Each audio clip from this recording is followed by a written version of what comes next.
A warm welcome to another edition of the Magpie Circle, and it's a special one because we are joined no less than by commentating royalty.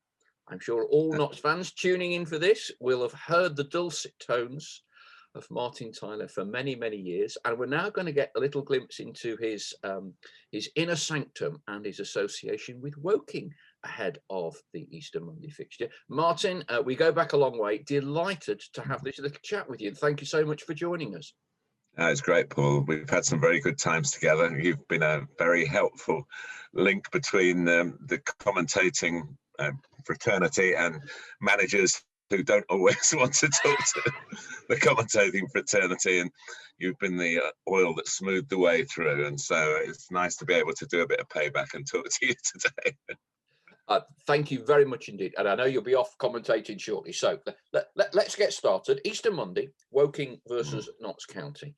You commentate on the world's highest profile football league. You've done it for decades. And yet you fulfill a dual role as assistant manager of Woking Town, a club that's been a huge part of your life. Tell me a little bit about that. Well, it's just Woking. There's no town. It is a town. Yeah, I went there when I was 8 years old. I lived probably about 3 or 4 miles from the ground. But as it was in those days, and you're going back a long time, 1953, I was invited by the lad who lived next door to go to a football match. Do you want to go to a football match? Yeah. Well, we're going to go. And I was 8, and he must have been 11 or 12. And my mum and dad said, well, there's your bus fare. And the bus from within 200 yards of where we lived went straight to Kingfield. The ground actually stopped right outside. So off we went. Woking won 4-1.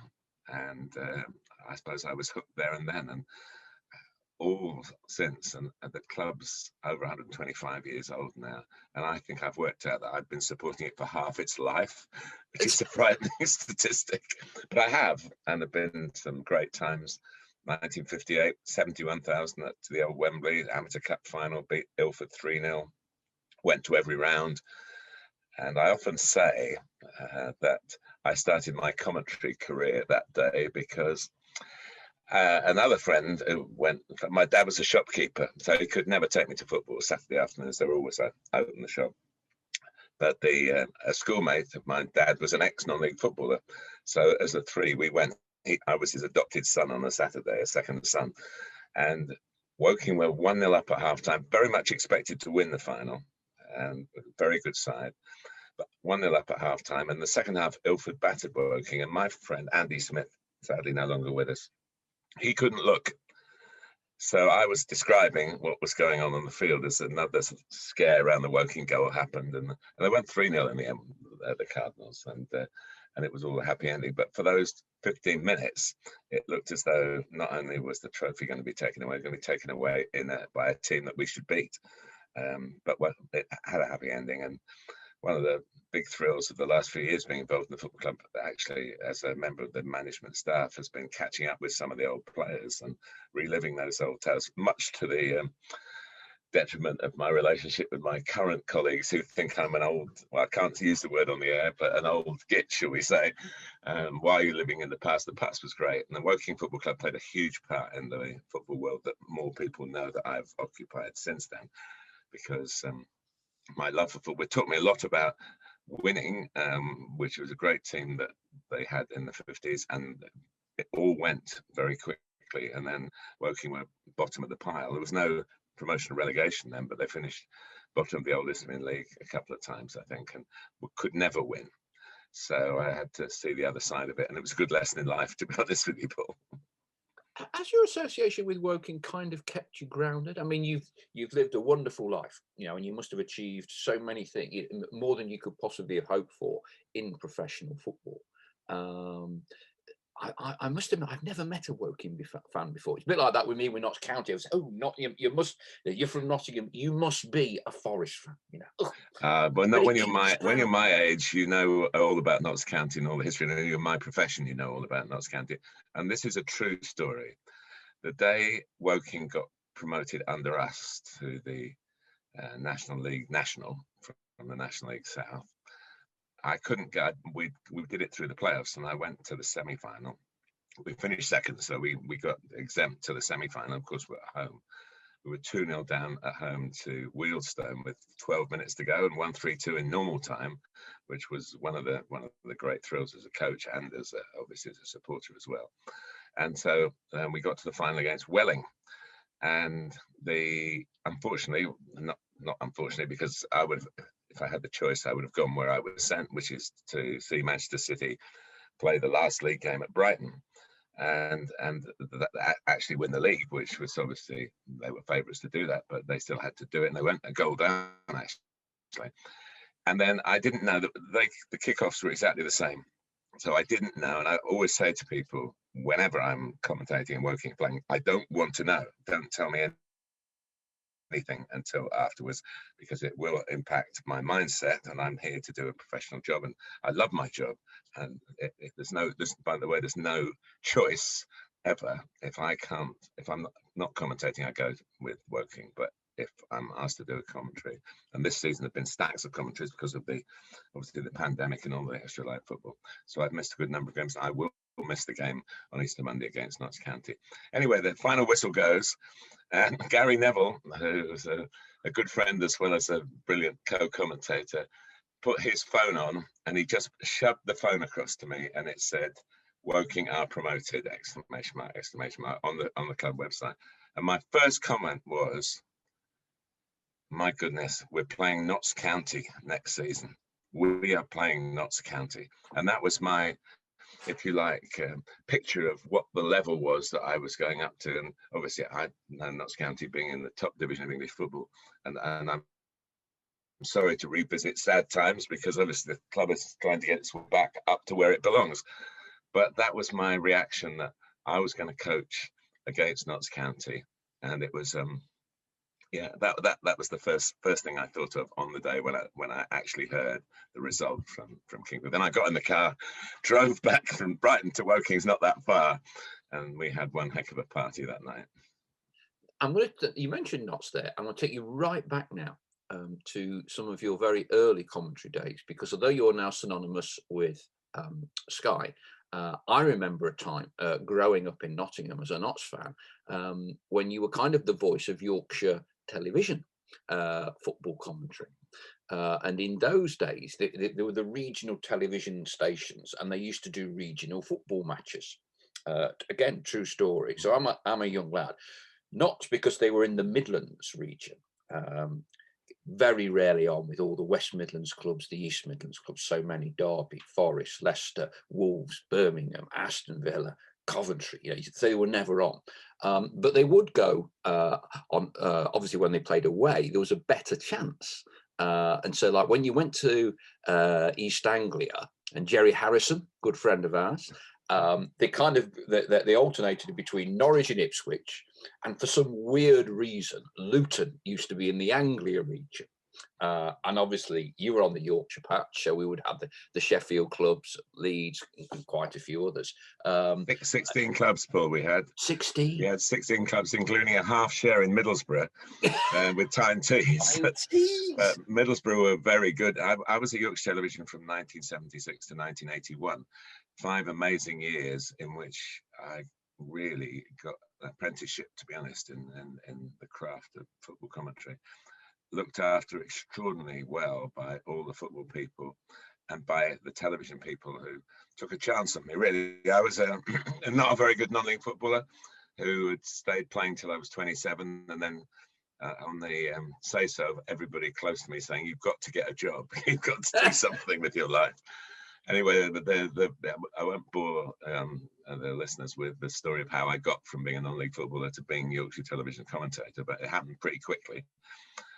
And yeah, those 5 years were amazing. And now Leeds are back in the top flight. I've been to Leeds probably 8 times, maybe, this season. And the ground hasn't changed that much, although they are doing a lot of work on it. And the memories just keep flooding back. So it was a very important part of my career. Sorry, I've interrupted the flow, but that was the timing, 76 to 81. And in those days, you could sort of tune into different regional transmitters with a little aerial wafting it around the room. And so on a Sunday when those matches were on, I used to have to hold the aerial, and we could get, not only could we get the Midlands television, we could get Anglia and we could get Yorkshire. So if Notts had been to a team in South Yorkshire, or if I'd been, we would still do it. You'd desperately try and hang the aerial out the window just to get a glimmer of Yorkshire television to be able to watch the regional matches, because they were obviously all the football was regionalised, and it was just this grainy thing and your voice. So happy days growing up. But while you were in Yorkshire, of course, you told me in an airport lounge, which is where we historically met up in various football tournaments over the past decade or so. You told me a lovely little story about Jimmy Sirrel, Ray O'Brien, and either a budgerigar or a parrot. Go on, it wasn't a Yorkshire television assignment, although Jimmy, of course, was later manager of Sheffield United, and very, very, when I talk about the kindness, he typified it really. But he was manager of Notts County, and Ray O'Brien I was sent by On the Ball, I think the precursor to St. Greavesy, to do a story with Ray O'Brien, who was getting some rave reviews, you know. And he was in lodgings, and the story was that we had problems filming, as you well know, and if there's any extraneous noise, I mean, I've shut all the windows here. We would be on a flight path, but there's no flights at the moment. But just to make sure that nothing interrupts the sound, and we had this problem setting up the interview in the landlady's lounge with Ray, because there was a bird in a cage that kept squawking. So this had happened. And the Yorkshire connection is when Jimmy was manager of Sheffield United, I reminded him that I'd been to see him, and he'd been there, and I went, and of course there was the I can't remember which way round the birds were. Even then I couldn't, because I got the story wrong. I said, "Oh well, you remember I was at Ray O'Brien's when there was a budgerigar, and we had to move where we were filming and everything." And he went, no. And this went on, yes, we surely Jimmy remember. I was really trying to sort of ingratiate myself into a manager who's going to try and help me with my commentary. And it was lots of no-nos. And I said, well, it was only a couple of years ago. And he went, it was a parrot. And it was some that Jimmy Sirrel's pedantic in nature, and he wasn't teasing me. He was actually doing it as for real. But great guy, and a great part of Notts history, and you know, I think one of the joys, you and I have been in this football world a long time, and one of the joys is, you know, everybody gets to hear about what happens at the very, very top, and that's the attraction for so many young people. But to be part of the football family at any level, you come across really decent guys. The team values, it's not an individual sport, obviously, or I don't even think even the very best individuals can, Messi and Ronaldo, you throw back at me, and a few others as well, but it is a team game. You've got to do it all together, and that breeds the kind of bonding in a wider sense, a more general sense in the football family, that we all compete against each other, but we all understand each other, and deep down we have massive respect for each other. You mentioned there, because I think just about anybody and everybody in sports media, we all think we can play football, you know. So when I was running the Vauxhall sponsorship of England, Scotland, Ireland and Wales, you know, I would sort the kits out for all the various national association teams, and you've played for the England press team down the years, obviously a little bit before me, and all of us, Henry Winter, Ollie Holt, Matt Dickinson, we all think we can play. We all think we can play. Now, the reality is, we can't. Okay, we can talk well, we can write about it well, but we can't really play. We're Sunday league. However, in your case, you really could play, couldn't you? You really could play. Well, I wouldn't go quite as far as that. What I would say is I participated at a level where people could shout, "Get the big lump off." And my last game, actually, in senior non-league football, was away to Wycombe Wanderers, and I was only saying yesterday to somebody, that's amazing how they are now. And admittedly, they might not stay very long in the Championship, but to go from that level has shown what a wonderful democracy that our football has been and will continue to be. So I hope non-league football has not got problems through the pandemic that will not be solved. I think if we can get the crowds back relatively soon, I think a lot of the dark times will be forgotten very quickly, and the finances will be adjusted, and we will go forward without too much change. I don't think we could take another season without fans, without being a lot of casualties. Certainly at Woking, we're having to furlough players, try and just keep the cost down so that we can get ready for I think the phrase that we hear a lot around the club is we've got to have a club for next season, and that applies to a lot of clubs. It doesn't apply to Notts, as they are a league club having a bad time, but they're a league club, and they're obviously in a good position to have a crack at getting back again. And I'm sure if they don't do it this season, they'll do it very soon. But it is, yeah. I had a go at it, Paul. I was.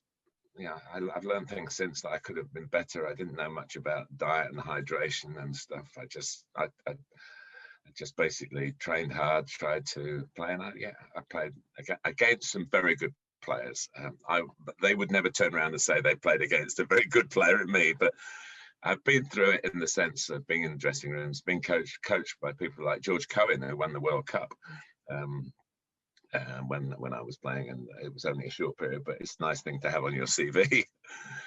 So in the end, and I kept playing until probably 3 or 4 years ago in charity matches, and I've loved all the fun of mixing with ex-players, getting on the same field as we had a commentators team, and the likes of Motti played, Alan Parry, Jim Rosenthal. I'm trying to think, as Tony Gubber, late Tony Gubber was another member of our school. And we used to rake in players, ringers. We bolstered our resources. It was very good fun. I mean, one little story that in the mid-1980s, we used to play. It was very good for contacts. You'd appreciate this from your background. We used to play the coaching staff, and so we play at. I played at Arsenal. I played at the Highbury. I played at White Hart Lane. Played at Wembley. Played I think Norwich City. Quite a few league grounds through these commentator games. And in the mid-1980s, we were due to play the Tottenham staff at their old training ground. Their very old training ground. I've had a couple since then. In Cheshunt, and we got a call on the morning of the game saying, "Do you mind if Glenn Hoddle plays?" Because he was supposed to play in the reserves yesterday. We're playing Bayern Munich on Wednesday, and he was supposed to. He's coming back from injury. He needed a game, but the game was called off. And the only game we've got for him is against you. So we duly went, and we lost 9-3, I think, in the end. I did score, which I'm very proud of. But Glenn played properly, and I had to play properly. And it was an extraordinary experience to see, having, I was coming up 40, something like that, to see this kind of brilliance at close quarters, try and get the ball off him. It's my job to try and get the ball off him, He'd sit in front of the back four, and then all the forwards, we had to come back and try and. I mean, I'm 6'3". He'd lift the ball over my head and volley it out. So they put 1 or 2 other good players in, the young players in. It was a wonderful experience. So that sort of thing even helped after I finished playing at the level where people had to pay to come in, and so yeah, it helped. I'm not sure. I think it makes me more sympathetic to the fallibility of players when I'm commentating, because I know. When you've missed from 3 yards, as I've done a few times in my career, then when somebody does it in the Premier League, you go, well, it can happen. So I'm probably a bit softer on that. And I'm very kind to the big centre forwards, because that's what I tried to be. And I appreciate those who can do all the things that, I would love to have been. Alan Smith, for example, who I worked with, that was the calm, similar sort of height. And he had all the smooth edges where I had rough edges, but he did. I was still playing when he retired, and he gave me his boots. So I often say the boots didn't help Alan, really. But so it was funny, because we never knew we'd end up doing FIFA together and commentating together. So it brought a lot of contacts. So it helped a lot. And I had a go.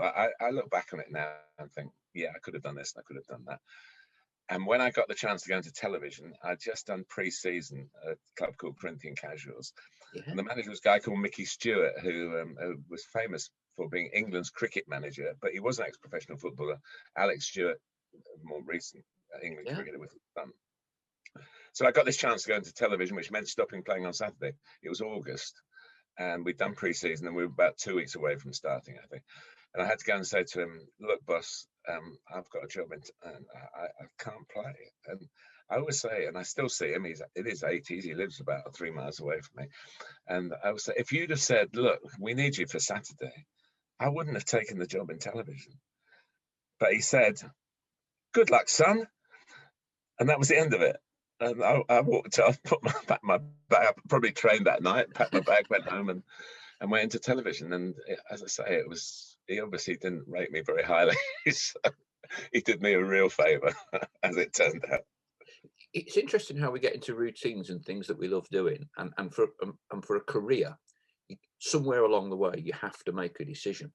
And mine was, I was about 21, and basically my life had been going, other than school and college, was going to watch Notts County every Saturday, home and away, and a midweek used to play Tuesday nights.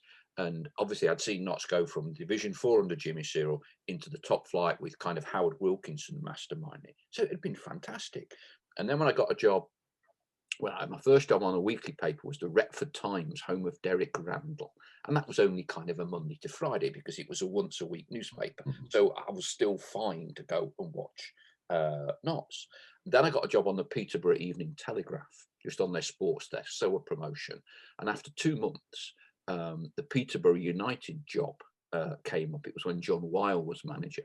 And they said, do you want it? And I had to make a very quick decision because clearly covering Peterborough United meant working every Saturday.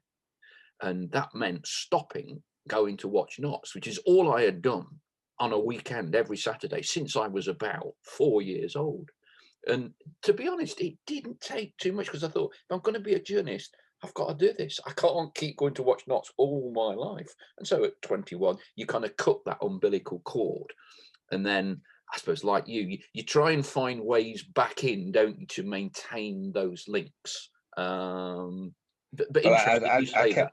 I was lucky to keep playing. The commentators team was actually called the BBC commentators team, and I was working for ITV where I got this chance to go into television. But they widened the net, and I got in as somebody with a little bit of a pedigree playing. And I had fantastic times. We went to all over the country. We went to Florida and played there. We went to Spain, and we had some marvelous times. And we ended up with some really good. I ended up playing up front with Roger Hunt in Florida. Yeah. And Roger was. We were 3-2 down against a team of much younger Americans. This was 1981, and Roger scored twice in stoppage time. We won 4-3. And I can't believe he celebrated anymore when he won the World Cup that he celebrated that day. And to be there, and to have that kind of, about contacts and friendships and how that can help you through your professional life as well. So having the chance to keep playing. But for Woking, of course, when I was playing, in fact, I played against Woking, which was an interesting experience, to be like you playing against Notts. And we lost. My team lost, so Woking won. It was probably I hated losing, and still now as a coach hate losing. But I suppose that was one day it was mollified a little bit. And we, Jeff Chappell, who became Woking's famous manager, got them to the trophy finals in the 90s. Now our football secretary, played in the game for Woking. He never stops reminding me when I see him that we were beaten that day, and that his footballing abilities were slightly stronger than mine, which is, I'm sure, true. But and then you can't. Then I've sort of gone back to watch Woking when I could as a time off, but the bottom line is, I went when I was 8, and I got on the team photo when I was 72.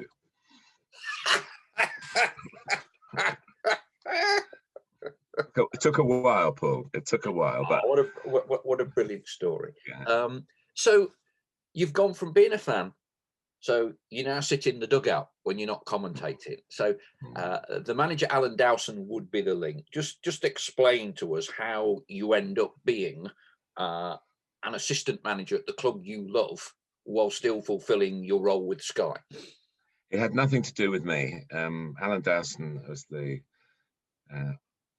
oddball, I suppose you would say, who invited me to become a coach at a lower level non-league. We were in the Premier League of the Ryman. It's been Premier League. It's sponsored elsewhere now, but it's the league below the National League South, down in the south, you know.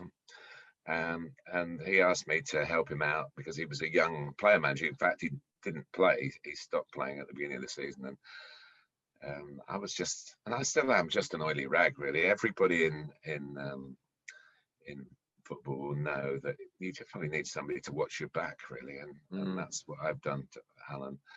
And obviously, I have the privilege of going to watch the best coaches work on training grounds around the world. So I could be a messenger boy, really. I come back and there's a running routine that we still do that I picked up from an England training session from Steve Round, actually, who I saw before the game yesterday at Arsenal Liverpool. He wasn't very happy after the game. I didn't go and see him afterwards, but something that is a training running routine. So I come back and I adapt it to what the non-league players can do. But with fitness work, it's quite easy, because if you say, well, the Premier League players can do it in 18 seconds, run up across the pitch and back, basically. And yeah, but I'll give you 20 because you're a non-league player. They go, no, I want to do it the same as the Premier League player. So actually, you use that to your advantage. So yeah, I've nicked plenty of ideas from miles better coaches than me, much more qualified coaches than me. And we went from Walton to Kingstonian. It's quite a big club down here in the non-league scene. And then we went to Hampton Richmond Borough.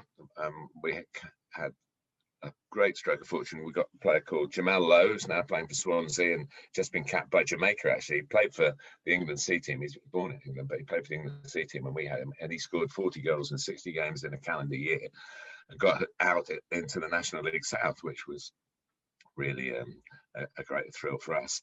And then that sort of ran its course. And then Alan rang me up and said, we're going to leave Hampton. We've got a chance of going to Woking. And I went, well, look, if you said it was any other club, I'd still come, but obviously it means a lot to go to Woking. And that's the reason.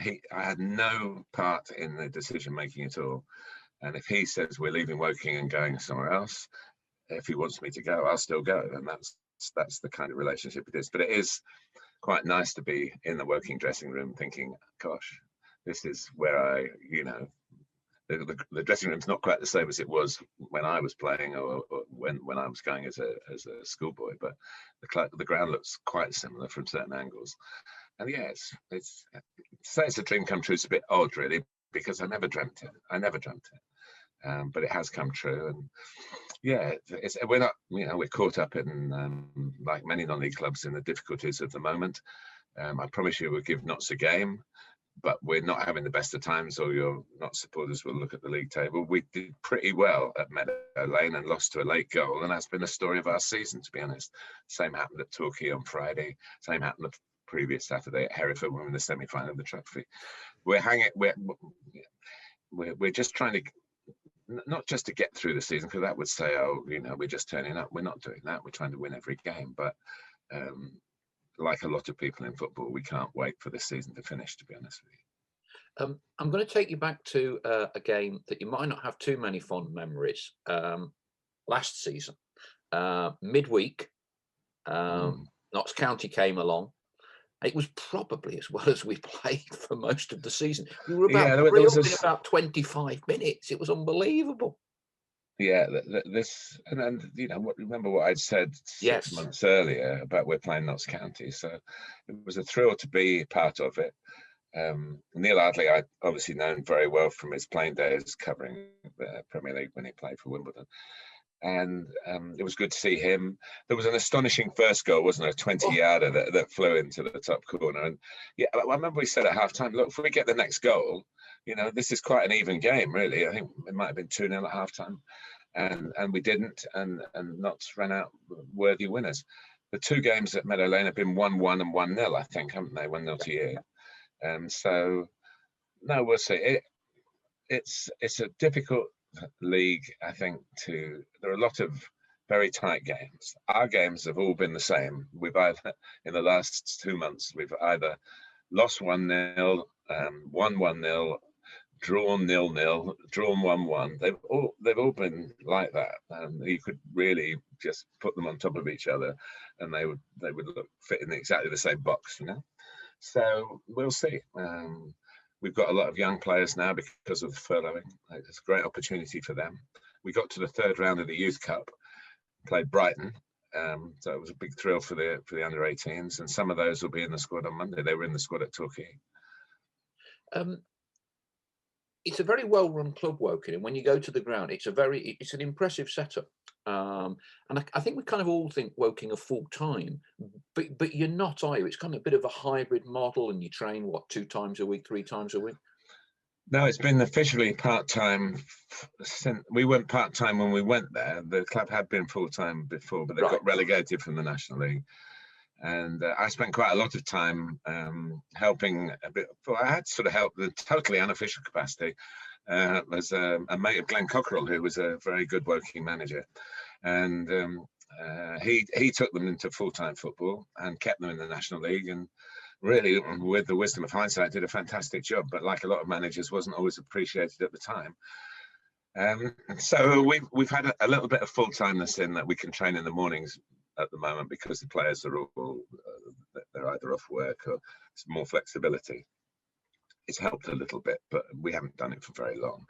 But it is a look into the future. Hopefully, the plan is for being full-time next season. But I think Chorley were part-time last season, and I think we were the only other ones, and you know we did okay. For us, it was an adventure to go into the National League. Alan had played in it. Alan Downs had played in it. He played for Gateshead and Slough and was a very good non-league player.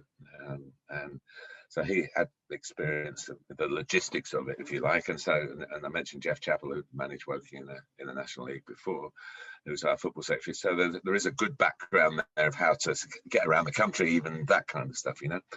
So yeah, it's a very small setup. But hopefully there will be some investment in it.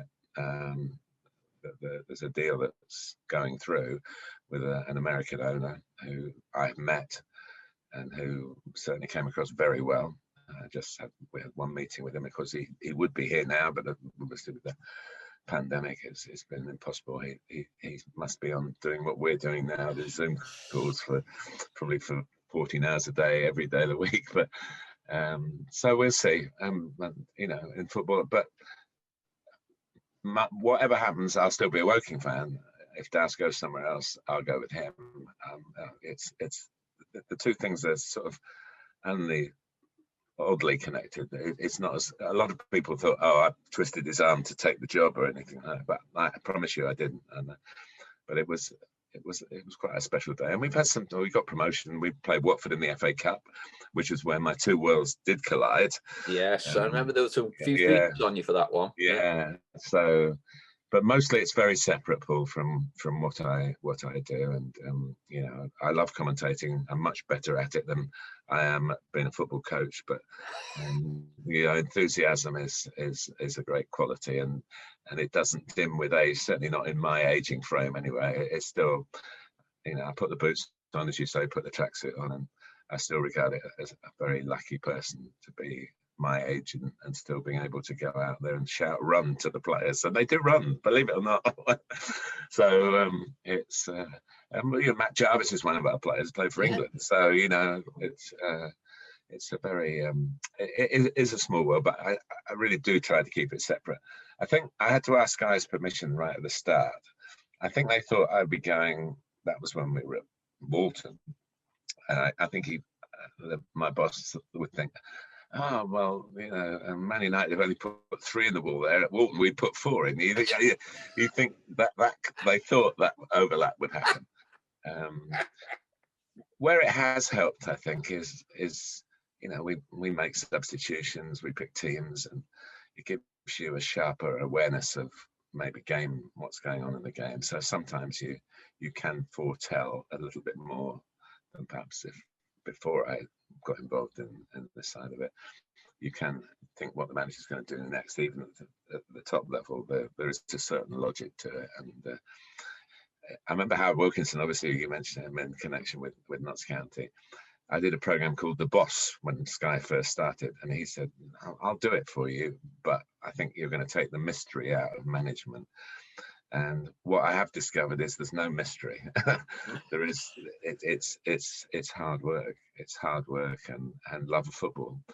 And everyone will tell you, and I'll be the latest one to tell you, the wins last 5 minutes in terms of your reaction to it. The defeats last until you win again. And so it is an odd, but I'm full of admiration for those who do it for a living. I'm lucky enough that somebody wants me to help out, and it's a hobby. And if it stops tomorrow, then I've had something that I never thought would happen to me. But those who do it and have to tough it out on results, and they're brave people, because it's now a world where judgments are pretty instantaneous. And I have to say, and I don't know anything about it, but we were all shocked when Neil Ardley was stood down by Notts, and particularly the position. And then, of course, we did share. We should mention this. We both shared the dismay of our teams losing to lower league sides in the semi-finals of the trophy. And funnily enough, leaving Hereford and then finding out, because obviously our game finished first, and that Notts had lost as well. And you think, well, if that can happen, then maybe us losing at Hereford isn't the catastrophe that it felt like at the final whistle. So it's just football, isn't it? And the good times are so fantastic that, and even if they're very rare, you hang on in for the good times. As a fan, as a player, as a coach, as just a football lover, the good times are electrifying. But you have to pay for that with the pain. It's a big price to pay with the pain of the not so good times, which is by far the majority of it. Can you believe, given your longevity in football, that Notts County are in the National League? Yes, simply because other teams have fallen as well. Yeah.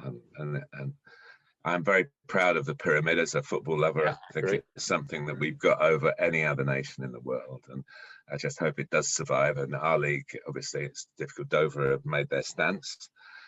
Macclesfield have completely changed. They become Robbie Savage United, and good luck to. We had Robbie on as a guest talking to it. He showed us his new office at Macclesfield. Yeah. Well, he's right behind it. And you talk about somebody has a public life and it's like a non-league life. He's a great example of it, and he's absolutely wedded to the project. It's wonderful. Yeah. It's lovely talking to him about it. And then, people who've been in non-league. I saw Jan Molby last night working for Danish television. He was manager of Kidderminster in the National League, and he always asked me questions about our games. And it's not lip service. We're on the same page in that respect. And look at him and look at me. So it was. It is something that we should be proud of. And I talked to Guy Mowbray, as a York City fan, and he's taking it very hard. Yeah. And he's, because he probably hasn't quite got the background in non-league football, as a lot of Notts fans obviously won't have as well. But I keep saying to me, it's a good level. There are good players in it. We've got Matt Jarvis, who's an England player. We come across players like, I've commentated on you, and people come at the final whistle, they're shaking hands, and and I said, I've got the microphone next time. That kind of thing. And there's a lot of connection, and we should look at it positively. And I don't have to talk to you to know how much Notts want to get back to where they belong, and it's only a first step. But it'll be fascinating to see how the rest of the season goes, and whether you get 3 more points on Monday, we'll have to find out. A team not too far from you, Sutton, would appear to be in pole position at the moment. Have you come across them much? Are you surprised? Did you expect them actually to be a bit of a surprise package this season?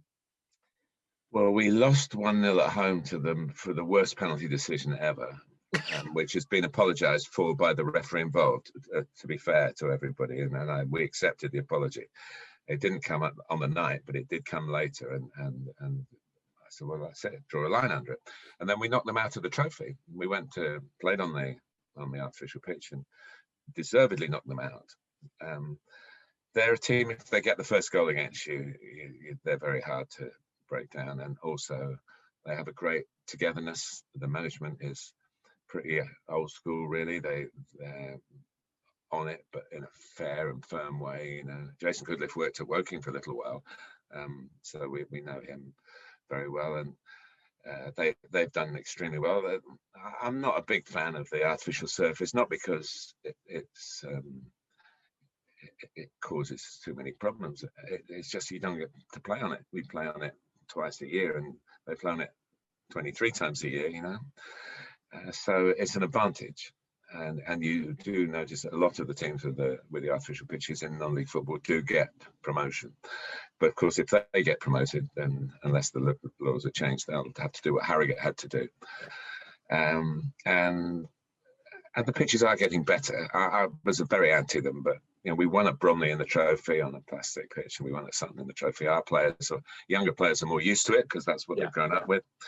So I've adjusted my views a bit, but I hope the Football League don't allow it to come back in, because unless, Paul, I would say this, because there'll be people listening who probably make money out of artificial pitches, letting them out, or play on a Sunday morning in artificial pitches, and wouldn't play on grass because they'd be waterlogged. If non-league football made the decision, like I'm old enough to remember field hockey, as they got hockey this week, and made the switch. In my family, one of my uncles played for England at hockey, and so when I was very young, I used to watch some hockey, and it was on grass, and the ball was bouncing up all over the place, and now it's played on artificial pitch universally, and the game has improved for it. So if somebody makes that decision that it's better for the game, then absolutely fine. But when it's such a minority of clubs doing it, and there is something about it, I don't know. Our game at Sutton in the league, 3 days after we played them in the trophy, was called off. And I go, well, this is an all-weather pitch. It can't be called off. But it was. So even the all-weatherness doesn't stand up. Don't ask me why. I don't want to say anything on this that I might regret. But it was called off. And we've still got to play them. So maybe we can do you a favour. Yeah. You mentioned you knew Neil very well. And I think it was certainly a decision that split the fan base, and of course to lose the first game against Hornchurch, who'd only played 4 games in 4 months, to miss out on a final at Wembley, which I think for old stagers like me, it's very much about getting promoted. But then when I talk to my son who's 24, the younger generation of Notts fans, it was a huge deal, because they've never seen Notts play at Wembley, and fans will be allowed. So that really hurt them. It was for the Woking fans as well, Paul. It was for the Woking fans, felt just the same. And we rightly got got hammered on the social media, and no one was more disappointed than the management and the players. I can tell you that, and I'm sure that was the case. Yes. But then you lost at home to Aldershot, didn't you? So that is a difficult start. But listen, everybody has to start somewhere. I just felt that Neil was driving the club in the right direction, and that he had the personality and the experience to get you where you wanted to be. But listen, I see twice a season and watch the highlights, so it's not for me to comment really. But as a friend, you never like to see. Neil Smith is a very good friend. Got the sack at Bromley around the same time, maybe on the same day. Yeah, and I've spoken to him. I haven't spoken to Neil Ardley. So these things happen, and unfortunately, what happens at the top level, I think, filters down, and lack of patience. Whereas I think continuity is a great undervalued commodity in football, and we know with Woking, Douse knows that if the results are improved next season, he's been assured that whatever happened, we've still got 14 games to play. It was ridiculous in 8 weeks with the squads that are being furloughed, you know. So we're going to have to get through it. But if things don't go well at the start of next season, then I won't be the assistant manager of Woking, and more importantly, he won't be the manager of Woking. So that's the way it is. But I'll always be. I've always felt that when I finished commentating, I would always go and watch Woking. I always felt that, and I never thought what's happened in the last 3 years would happen. But if we leave Woking, whether I've got another club in me, Doubts has certainly got another club in it, but I would spend my Saturday, if I wasn't commentating on a Saturday afternoon, I'd go and watch Woking, and that's quite a nice feeling, knowing that, you know, as coaches come and go, but the club will still be there, and I wouldn't have any bitterness about it. I probably would keep my distance, but I would certainly be in the crowd. And let's hope it doesn't happen, but it certainly might. And the Neil Ardley situation actually makes you think that it probably will. It's a very interesting point you make there about sort of retaining your affection for the club. You know, having worked, as you know, in professional football for many years, I've seen so many people who, when they work for clubs that they support, that the football club or the personnel within the football club end up kind of chewing you up, spitting you out. You know, we had a trust movement that saved the club in the mid about 2004, 5, 6. And basically all of those people that saved the club, got involved with the club, now don't go and watch, because it kind of like destroyed their love and their care for the club when they saw it on the inside. And I had a short spell as a director when Alan took over, which clearly didn't go well. I was in there for about 14 months. And when he offered me the position, I thought to myself, whatever I do, if I'm going to do this, I've got to ensure that when this ends, which these things always do, that I still go down to the club, because the worst thing possible would be for me to somehow become disaffected by the club. And I'm the only member of that board that's been to a single game since, and I can still enjoy supporting my club. And that was the most important thing for me. And it's kind of similar to what you were saying there, that as and when whatever happens on the coaching side at Woking, you will still be back on the terraces, paying you 15 quid or whatever it is. Funny enough, getting that release from what you do. I bought the season ticket on Thursday, I think, just to cover who I've got quite a lot of my family go. And obviously, while I'm coaching, I can get a couple in. You know, we get 2 tickets. But I was thinking that they're good prices, the early bird prices. I thought, well, I'll have one in the house if someone wants to go, or even I might need it, you know. So yeah, I think they say never meet your heroes, don't they? And being inside a football club you love is meeting your heroes, and not just the people that are there, but the whole status of the club. And when you see the frailties and maybe the fractious nature of what goes on behind the scenes, it does hit at you. I think the fact that I've been inside a lot of football clubs for a lot of reasons over the years makes me realize that I can control that emotion. But until it happens, I don't know. But that's what I think. I didn't go back. I've gone back to Hampton. We left Hampton. All the clubs that Douse has left that I've been at, he's chosen to leave. I didn't go back to Kingstonian for a while because I thought that you know, we got to the semi-finals of the playoffs and lost, and then there was a bit like what happened with the trophy semi-finals, what we're talking about just now, and there was a bit of an anti thing. So I didn't go back there for a little while. But Hampton, where we had 4 great years, and the people are lovely. I've been back virtually from the day we left, you know. And if I couldn't go to it, if Woking weren't playing and I wasn't commentating, I'd certainly go and watch them. We played them a couple of times behind closed doors, everything behind closed doors, but like games to keep them going, because they thought their season, they're in the south, the National League South.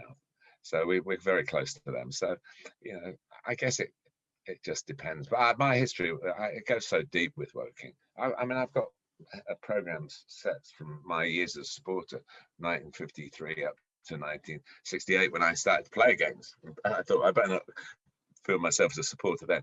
I still collect them on eBay. I've still got, you know, bids going in and things like that. So it's very, and I've got to show you.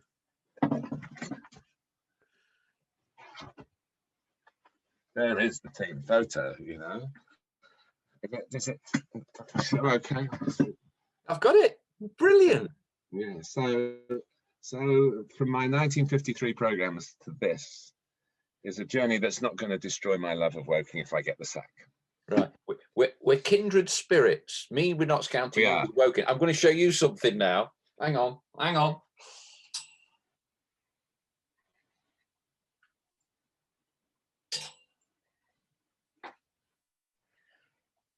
Howard Wilkinson's tracksuit top, old Adidas, from when Notts were in the top flight in 1981. And